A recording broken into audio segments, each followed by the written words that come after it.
Hello everyone, welcome to Dhami cooking vlogs. நீங்கள் பார்க்க போகிற ரெசிபி என்ன அப்படின்னா, உடம்புக்கு ரொம்ப நல்லதுமான அதிக நியூட்ரிஷன் உள்ள பச்சைப்பயிறு வச்சு பச்சைப்பயிறு பனியாரம் எப்படி பண்ணுறதுன்னா வாங்க எப்படி பண்ணுறதுன்னு பார்க்கலாம். பச்சைப்பயிறு பனியாரம் பண்ணுறதுக்கு இன்றைக்கி நான் 200 கிராம் பச்சைப்பயிறு எடுத்திருக்கேன். இப்போ நம்ம பச்சைப்பயிரில் தண்ணி சேர்த்து 8 மணி நேரம் நல்லா ஊற வச்சிடலாம். இப்போ நம்ம காலையில் பனியாரம் பண்ணுறோம் அப்படின்னா நைட் ஃபுல்லாக கூட ஊற வைக்கலாம்.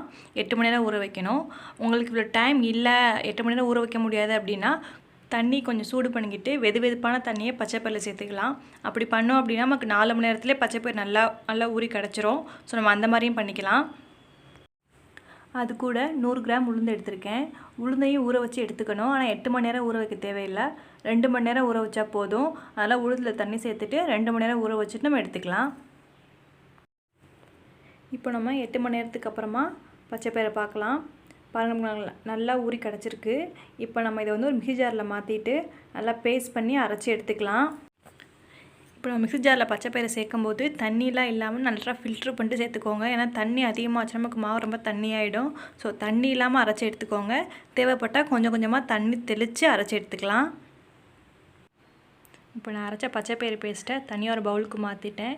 பாருங்கள், இந்த மாதிரி தான் இருக்கணும். நல்லா பேஸ்ட்டாக இருக்கணும். பட் தண்ணி அதிகமாக சேர்க்கக்கூடாது. கொஞ்சம் கொஞ்சமாக சேர்த்து இந்த மாதிரி கன்சிஸ்டன்சியில் அரைச்சி வச்சுக்கோங்க.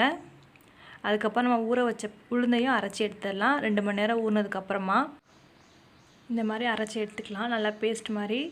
இதில் உளுந்துலேயும் அதிகமாக தண்ணி சேர்த்துடக்கூடாது. நல்லா வடிகட்டிட்டு உளுந்து சேர்த்துட்டு உங்களுக்கு தேவைப்பட லைட்டாக தண்ணி தெளித்து அரைச்சி எடுத்துக்கலாம். இப்போ நான் பச்சைப்பயிறு மாவையும் உளுந்து மாவையும் ஒன்றா மிக்ஸ் பண்ணி எடுத்துக்கலாம்.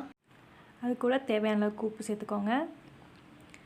அடுத்து நம்ம பச்சைப்பயிறு மாவையும் உளுந்து மாவையும் நல்லா மிக்ஸ் பண்ணி விட்டுக்க போகிறோம். 2 மாவு நல்லா மிக்ஸ் ஆகிற மாதிரி. நம்ம மிக்ஸ் பண்ணும்போது மாவு ரொம்ப கெட்டியாக இருக்க மாதிரி தான் தெரியும். நமக்கு போக போக தண்ணி ஆகிடும். அதனால் நீங்கள் வந்து ரொம்ப தண்ணியெலாம் எதுவும் சேர்த்துடாமல் நல்லா மிக்ஸ் பண்ணி விட்டுக்கோங்க. 2 மாவு நல்லா மிக்ஸ் ஆகிற மாதிரி இந்த மாதிரி மிக்ஸ் பண்ணிவிட்டு அது கூட இன்றைக்கி நான் 100 கிராம் வெல்லம் சேர்க்குறேன். வெல்லம் வந்து ஆப்ஷனல் தான். நீங்கள் வெல்லம் சேர்க்காமையும் பண்ணலாம், வெல்லம் சேர்க்காமல் காரப்பணியாரம் மாதிரி செய்யலாம், வெல்லம் சேர்த்தும் பண்ணலாம். நீங்கள் வெல்லம் சேர்த்து தான் பண்ணுறேன். இப்போ நமக்கு வெல்லம் சேர்த்ததுக்கப்புறம் அதை மிக்ஸ் பண்ணும்போது நமக்கு மாவு கெட்டியாக இருக்கிறது கொஞ்சம் தண்ணி படுற மாதிரி இருக்கும். நீங்கள் வெல்லத்தை வந்து நம்ம ஹீட் பண்ணிவிட்டு பாவு மாதிரி காய்ச்சிட்டு சேர்த்தோம் அப்படின்னா ரொம்ப தண்ணியாகி நீர்த்து கிடைக்கிற மாதிரி இருக்கும். அதனால் நான் வந்து இன்றைக்கி வெல்லத்தை காய்ச்சலை தூசிலாம் இல்லாமல் பார்த்துட்டு நச்சிட்டு உள்ளே சேர்த்துட்டு மிக்ஸ் பண்ணி விடுறோம். நமக்கு இதுவே போதுமான அளவுக்கு இருக்கும். நம்மளுக்கு இப்போவே மாவோட கன்சிஸ்டன்சி மாற ஆரம்பிச்சிருச்சு. வெல்லம் சேர்த்ததுக்கப்புறம் வெள்ளம்லாம் கரைஞ்சி கொஞ்சம் தண்ணியாக ஆரம்பிச்சிருச்சு. வெல்லத்தோட 2 ஏலக்காய் நச்சு உள்ளே சேர்த்துருக்கேன்னா இதை வீடியோவில் காமிக்கலை. நம்ம ஏலக்காய் சேர்த்தோம் அப்படின்னா வாசனையாக இருக்கும். ஏலக்காய் பவுடர் இருந்தது அப்படின்னா 1 டீஸ்பூன் ஏலக்காய் பவுடர் சேர்த்துக்கலாம். இப்போ நம்ம இந்த மாவை அப்படியே 1 ஹவருக்கு அப்படியே வச்சிடலாம். அப்போ தான் நமக்கு எல்லாம் மாவு நல்லா செட் ஆகிட்டு நமக்கு பனியாரம் சாஃப்டாக கிடைக்கும். 1 ஹவருக்கு அப்புறமா நம்ம பனியாரம் செய்ய ஸ்டார்ட் பண்ணலாம். அடுத்து நம்ம காரப்பணியாரத்துக்கு செய்கிற மாதிரி நம்ம எண்ணெயில் வெங்காயத்தை லைட்டாக வதக்கிட்டு நம்ம மாவில் சேர்த்துக்கலாம். அதுக்கு நம்ம ஃபஸ்ட்டு எண்ணெய் சேர்த்துட்டு அது கூட ஒரு பெரிய வெங்காயத்தை சின்னதாக கட் பண்ணிவிட்டு உள்ளே சேர்த்துக்கலாம். அது கூட ஒரு பெரிய பச்சை மிளகா சின்னதாக கட் பண்ணி எடுத்துருக்கேன். கொஞ்சம் கருவேப்பிலை அதையும் உள்ளே சேர்த்துட்டு நல்லா வதக்கிக்கலாம்.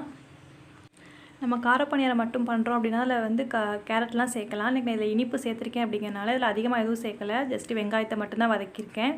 நமக்கு வெங்காயம் நல்லா வதங்கினதுக்கப்புறமா இது ஒரு பவுலில் மாற்றிக்கலாம். இப்போ நமக்கு 1 மணி நேரத்துக்கு அப்புறம் மாவு நல்லா செட் ஆகிடுச்சு. நம்ம தாளித்து வச்ச வெங்காயம் கருவேப்பிலை பச்சை மிளகாய் உள்ளே சேர்த்துக்கலாம். இந்த ஸ்டெப் ஆப்ஷனல் தான். உங்களுக்கு இந்த மாதிரி தாளிக்க வேணாம் அப்படின்னா வெல்லம் பண்ணதோட மாவு செட் ஆனதுக்கப்புறம் பனியாரம் பண்ணிக்கலாம். அப்படி உங்களுக்கு வெல்லம் பிடிக்காது, இனிப்பு பிடிக்காது அப்படின்னா இந்த மாதிரி தாளிச்சும் பண்ணலாம். நமக்கு டேஸ்ட் நல்லாயிருக்கும். உங்களுக்கு எந்த மாதிரி பிடிக்குமோ அந்த மாதிரி பண்ணிக்கலாம். இப்போ மாவு பாருங்கள், நம்ம தண்ணியே சேர்க்கலை. உள்ள வெல்லம் நல்லா கரைஞ்சி நமக்கு இப்போ தண்ணி கன்சிஸ்டன்சி கிடச்சிருச்சு. இந்த மாதிரி கன்சிஸ்டன்சியில் தான் இருக்கணும். ரொம்ப கெட்டியாகவும் இருக்கக்கூடாது, ரொம்ப தண்ணியாகவும் இருக்கக்கூடாது. இந்த மாதிரி இருக்கணும். நம்ம எந்த ஒரு தண்ணியுமே சேர்க்கலை. நமக்கு பர்ஃபெக்டான பனியாரமாக ரெடி ஆயிடுச்சு. இப்போ நம்ம எப்படி பனியாரம் பண்ணுறதுன்னு பார்க்கலாம். இப்போ நம்ம பனியார கல்லை வச்சுட்டு கல் காஞ்சதுக்கு போகிற மாதிரி எண்ணெய் சேர்த்துட்டு நான் பண்ணுற மாதிரி இந்த சைட்லாம் படுற மாதிரி நல்லா ஸ்ப்ரெட் பண்ணி விட்டுக்கோங்க. நம்ம சேர்க்குற நல்லெண்ணெயாவோ நெய்யாவோ இருந்தது அப்படின்னா நமக்கு வந்து பனியாரம் இன்னும் டேஸ்ட்டாக வாசனையாக இருக்கும். இந்த மாதிரி எல்லா குழியிலையும் நல்லா எண்ணெய் படுற மாதிரி ஸ்ப்ரெட் பண்ணி விட்டுக்கோங்க. எண்ணெய் காஞ்சதுக்கப்புறம் உள்ள மாவு சேர்த்துக்கலாம்.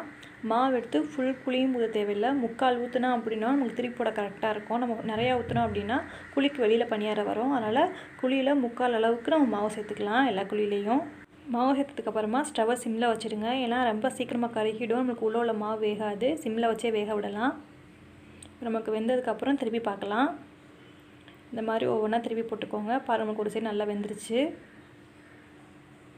சிம்மில் வச்சுட்டே இருங்க. அப்போ தான் நமக்கு வந்து உள்ளே உள்ள ஸ்டஃப்பு வேகும். இல்லாட்டா வெளியே போகிற சீக்கிரமாக கருகிடும், உள்ளே வந்து வேகாமே இருக்கும்.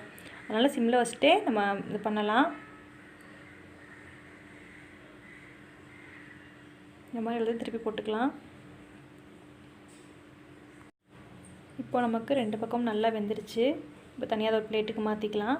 நமக்கு 2 பக்கமும் நல்லா கலர் சேஞ்ச் ஆகி நல்லா வெந்து கிடச்சிருக்கு. ஸ்டவ்னை சிம்லேயே தான் வச்சுருக்கேன், ஃபுல் ஃப்ளேமில் வச்சிடாதீங்க. ஃபுல் ஃப்ளேமில் வச்சிங்க அப்படின்னா நல்லா கருகிடும், நமக்கு உள்ள ஸ்டஃப் வேகாமல் மாவாகவே இருக்கும். இந்த மாதிரி 2 பக்கம் நல்லா ப்ரௌனிஷ் ஆனதுக்கப்புறம் எடுத்துக்கலாம். இப்போ நமக்கு சூப்பரான ஹெல்த்தியான பச்சை பயிறு பணியாரம் ரெடி ஆகிடுச்சு.